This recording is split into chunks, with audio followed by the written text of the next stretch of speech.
नार्सिसिझम म्हणजे आत्मप्रेम किंवा आत्ममग्नता, ज्यामध्ये व्यक्ती स्वतःच्या प्रतिमेवर असामान्य प्रेम करते किंवा स्वतःला खूपच महत्त्वाचे मानते. अशा व्यक्तींना स्वतःचा अभिमान असतो, इतरांच्या भावना समजून घेण्यात कमी पडतात आणि त्यांना प्रशंसा मिळवण्यात आनंद मिळतो. याला मानसशास्त्रीय दृष्टिकोनातून नार्सिसिस्टिक पर्सनॅलिटी डिसऑर्डर म्हणतात. अशा व्यक्तींमध्ये सहानुभूती कमी असते आणि इतरांच्या विचारांपेक्षा स्वतः आत्मविश्वास ठेवतो, ज्यामुळे देशाच्या धोरणांमध्ये अहंकारातून निर्णय घेण्याची शक्यता असते.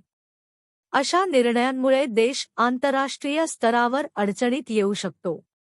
लोकांचा भ्रम निर्माण करणे. अशा नेत्यांकडून लोकांमध्ये असंवेदनशीलता, भीती किंवा भ्रम निर्माण केला जातो, जेणेकरून त्यांना सत्ता राखता येईल. ते स्वतःला देशाचे एकमेव तारणहार म्हणून सादर करतात आणि इतर नेत्यांना किंवा संस्थांना कमी लेखतात. अशा प्रकारे नार्सिसिस्ट नेता सत्ता मिळवल्यानंतर देशाची धोरणे आणि प्रशासन त्याच्या अहंकारावर अवलंबून राहू शकते, ज्यामुळे देशातील जनतेवर व त्यांच्या विकासावर नकारात्मक परिणाम होण्याची शक्यता असते.